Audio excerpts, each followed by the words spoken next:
moment exceptionnel, France 24, de 12 minutes, tourné par Adel Gastel et Karima Kiki. Ils se sont rendus il y a 15 jours à Binish, dans le nord-ouest de la Syrie, à proximité de la frontière avec la Turquie. Cette localité est encerclée par l'armée syrienne, mais tenue à l'intérieur par l'armée syrienne libre. Ils ont suivi durant 6 jours des membres de cette armée dissidente. Vous allez voir dans un instant leur reportage. La situation en Syrie, eh bien, on en parle encore ce soir parce que la ville de Homs, mais d'autres villes également de Syrie sont toujours pilonnées aujourd'hui par l'armée syrienne. À Homs, c'est bien près de 60 civils auraient été tués pour la seule journée de jeudi. La situation en Syrie, on en parle ce soir avec Antoine Basbous. Merci Antoine d'être avec nous. Vous êtes le président de l'Observatoire des pays arabes et également l'auteur de Tsunami arabe, et c'est aux éditions Fayard, un livre d'ailleurs dans lequel vous parlez notamment de la Syrie. On attend d'une minute à l'autre Randa Kassis, qui est membre du CNS, le Conseil national syrien, qui est la principale formation d'opposition syrienne. Et puis avec nous sur ce plateau, Adel Gastel. Bonsoir Adel. Bonsoir Vanessa. Syrie interdite. On va regarder tout de suite votre reportage, un reportage exclusif que vous avez tourné également avec votre confrère Karima Kiki.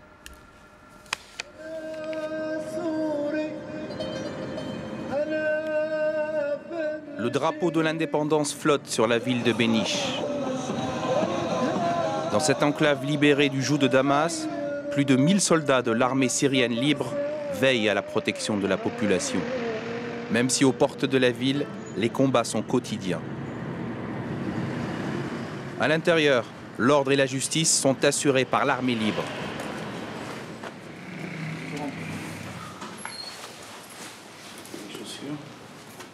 Pour atteindre Binish, il nous a fallu entrer illégalement en Syrie, traverser les montagnes et les checkpoints de l'armée régulière pour enfin découvrir cette ville d'irréductible.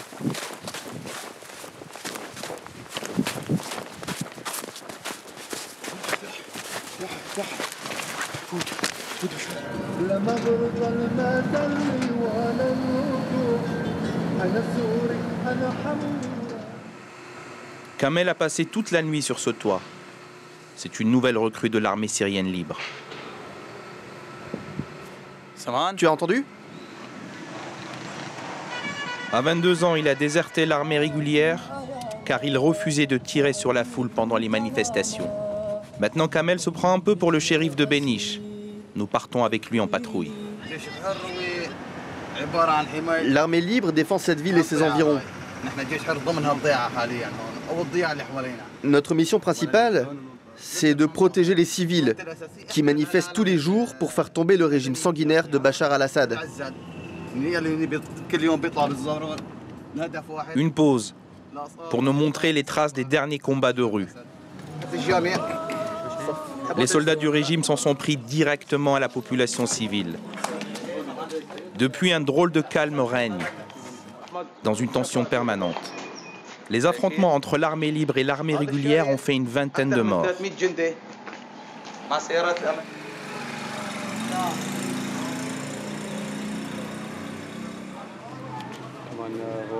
Cette grand-mère nous invite à voir les dégâts chez elle.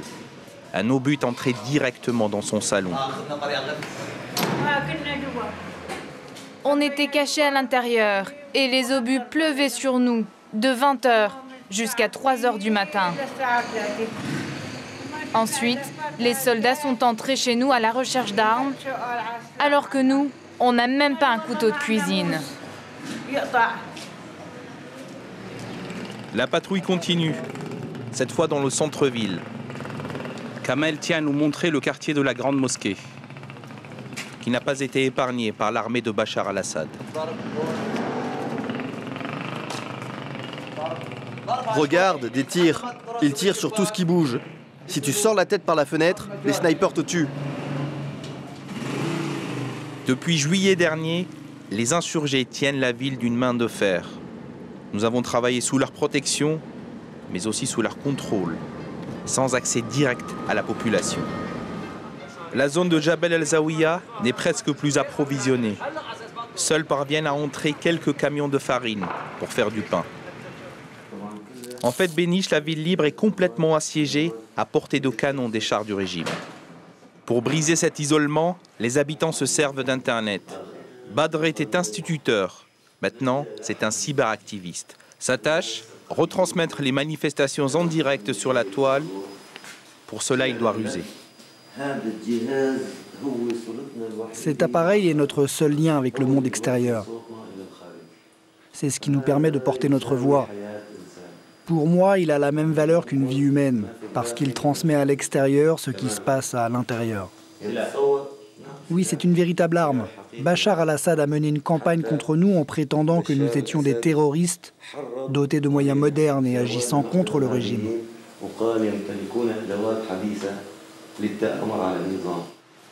Comme tous les soirs, Badr se prépare pour la manifestation. Un moyen devenu rituel de marquer en permanence l'occupation du terrain. Une preuve pour tous de leur indépendance.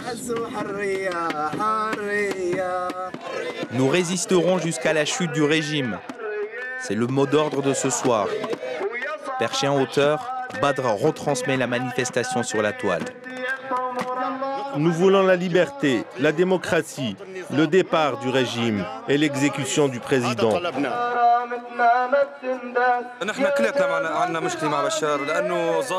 Nous avons tous un problème avec Bachar al-Assad, parce qu'il est injuste avec le peuple depuis le début de son règne. C'est un despote qui dilapide la fortune du pays. Les rebelles sont omniprésents. Ce sont eux qui organisent et encadrent ces démonstrations quotidiennes.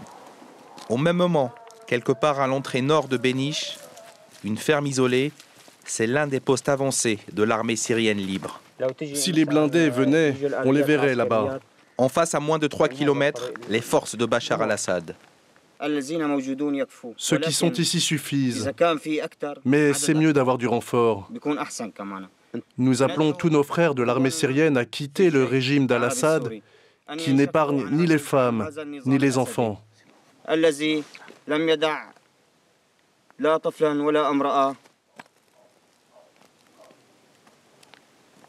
l'intérieur, les hommes nettoient leurs armes. Voici une katiba, une brigade révolutionnaire. Une poignée d'hommes barbus qui boit le thé en attendant de faire la guerre.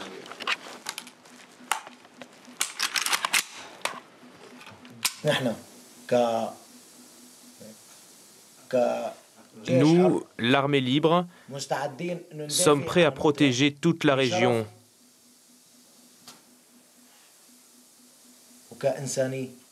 Avec honneur et humanité. Nous n'attaquerons aucun soldat gratuitement parce qu'il est syrien. Alors que le régime traque les déserteurs, emprisonne les membres de leur famille et détruit leurs maisons. Pour le moment, l'armée libre, ce sont ces quelques hommes déterminés. Leur seul souhait, voir s'établir une zone d'exclusion aérienne. Le lendemain, nous retrouvons Badr, qui nous emmène à l'hôpital. La situation sanitaire est catastrophique. Les insurgés contrôlent la ville, mais sont incapables de sécuriser l'hôpital. Nous sommes obligés de passer par l'arrière pour ne pas se faire repérer. La porte cachée du docteur, elle est où? Badr est tendu.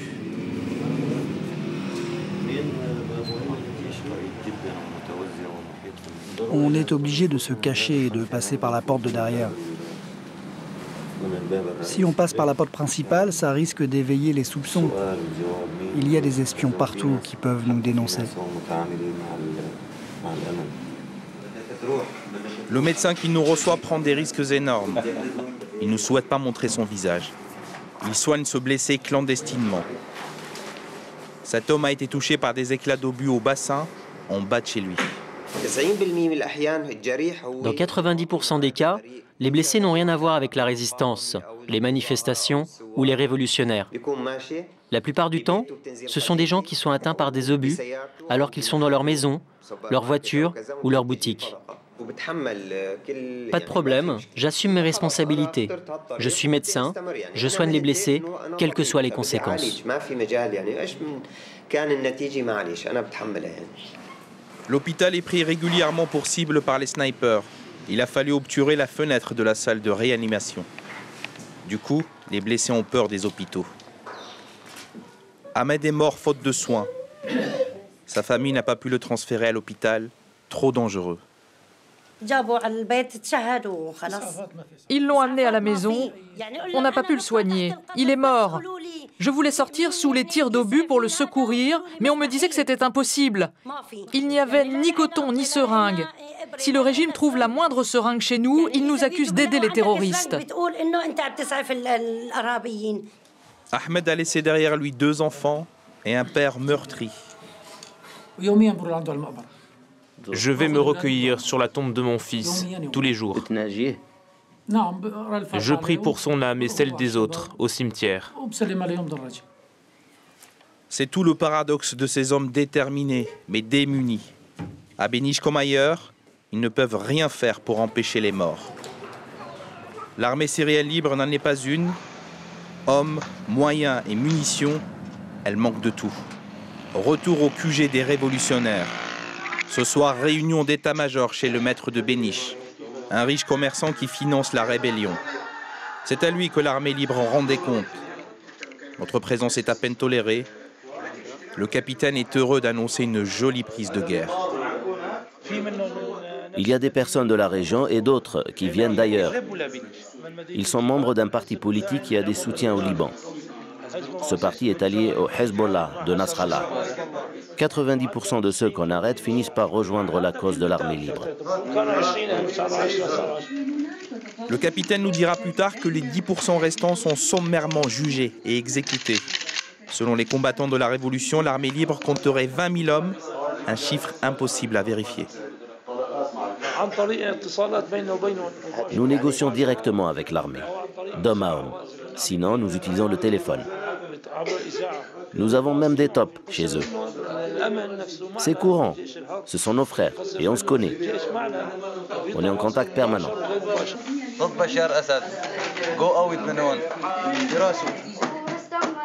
L'enclave de Béniche n'est pas un objectif prioritaire de l'armée de Bachar al-Assad, pour l'instant.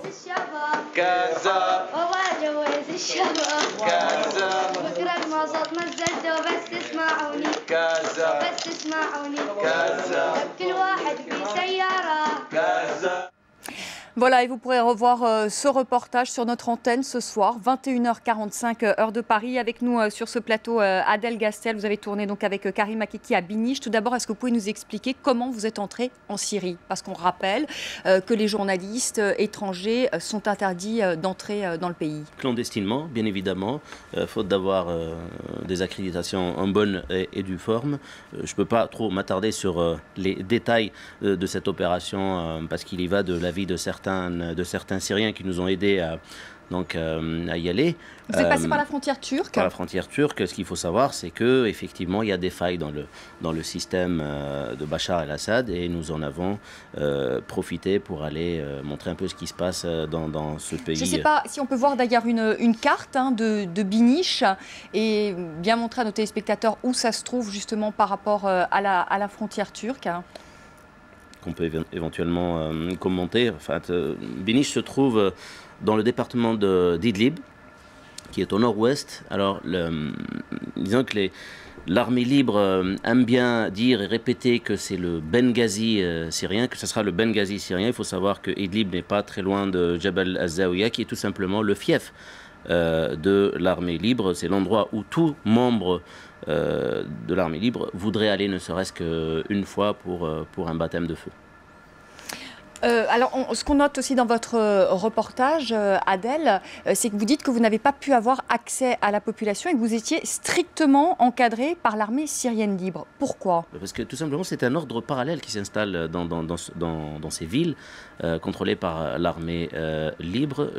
Le régime syrien n'a plus aucune influence au sein de ces villes, donc l'armée libre se substitue un peu à tout ça. Il y a même un système de contrôle de la population basé, entre autres, sur sur la charia, entre autres, pour gérer les différends, gérer les conflits même de voisinage. On a assisté nous-mêmes à un conflit de voisinage qui a été arbitré par un notable appartenant lui-même à toute cette structure politico-militaire autour de l'armée libre. Il y a aussi une réorganisation dans la distribution des produits alimentaires. Il faut savoir que c'est quasiment des villes assiégées qui n'arrivent pas à s'alimenter. Donc il faut se réorganiser autrement et se nourrir intramuros. Antoine Basbous, on l'a dit dans le reportage d'Adel Gastel, la ville de Binish en fait est encerclée par l'armée syrienne et tenue donc de l'intérieur par l'armée syrienne libre. La question qu'on se pose, c'est pourquoi l'armée de Bachar el-Assad n'attaque-t-elle pas Binish, qu'elle pourrait reprendre sans doute assez rapidement, puisque cette armée syrienne libre n'a pas l'air, en tout cas ce qu'on voit dans votre reportage, particulièrement surarmée, c'est le moins que l'on puisse dire. Pourquoi l'armée d'Assad n'intervient pas ? Parce qu'elle intervient sans doute ailleurs. On l'a vu intervenir à Homs, on l'a vu intervenir déjà à Der'a, dans la grande banlieue, dans les grands faubourgs de Damas. Et Binish doit être secondaire par rapport aux priorités du régime. D'ailleurs, ils n'ont pas une armée qui est capable d'intervenir partout en même temps, donc il y a des priorités. Et un jour viendra peut-être le tour de Binish, et peut-être pour ne pas froisser excessivement les Turcs, parce qu'on n'est pas loin de la Turquie et que l'armée syrienne libre est adossée à la Turquie, elle a des bases en Turquie, et les Syriens peut-être n'ont pas décidé aujourd'hui d'aller froisser les Turcs à leurs frontières. Randa Kassi, on rentre aujourd'hui, on le voit bien, dans une logique militaire, avec cette armée syrienne libre aujourd'hui, qui est armée, qui commence de plus en plus à s'organiser. Est-ce que cela ne va pas justement aggraver la répression, selon vous ? Oui, mais de toute façon, la décision de cette répression a été prise depuis longtemps. Alors aujourd'hui, peut-être ça s'était aggravé parce que, vu l'engagement qu'il a fait Assad auprès de son allié russe, bien sûr d'arrêter toute répression qui n'a pas été retenue, c'est pour simplement... c'est-à-dire il faut y aller dans comment ils pensent, dans leur pensée à eux. Jusqu'aujourd'hui, le régime syrien n'a pas bien compris qu'il n'arrive pas et qu'il ne pourra pas réprimer toutes ces contestations. Alors aujourd'hui, ils veulent quand même y écraser la ville d'Homs, bien sûr parce que c'est la capitale de la révolution. En écrasant cette ville, ils écrasent pour eux toute la révolution, toute la résistance qui sont ailleurs. Le régime, l'armée... Ils ont en fait des zones prioritaires. Ah bien sûr, mais Homs, puisqu'elle est devenue de toute façon le symbole, Homs est devenue la capitale. On l'appelle d'ailleurs, on l'appelle la capitale de la révolution. Alors aujourd'hui, bien sûr, en y écrasant cette ville, ils pourront bien sûr écraser, écraser toute la résistance qui existe. Mais bien sûr, ils se trompent. C'est là où ils se trompent. Parce qu'on l'a vu, on les a vus d'abord au début quand ils ont attaqué, assiégé la ville de Daraa au début des manifestations. Ce qui a fait, c'est qu'ils ont aggravé la situation. Il y avait des autres villes qui se sont révoltées. Et voilà, ça sera toujours le tour d'une autre ville qui se révoltera, qui sera aussi la capitale. Pourquoi pas? Aujourd'hui, l'armée régulière, de toute façon, le régime n'a pas les moyens d'envoyer toutes les troupes partout, dans toutes les villes et dans toutes les villes. Donc, ils ciblent certaines localités. On va faire une petite pause. On va reprendre ce débat sur la Syrie. Nous serons d'ailleurs peut-être en direct de Homs avec Méni, les photos reporters pour Le Monde. Et il est depuis le 18 janvier à Homs. C'est dans un instant.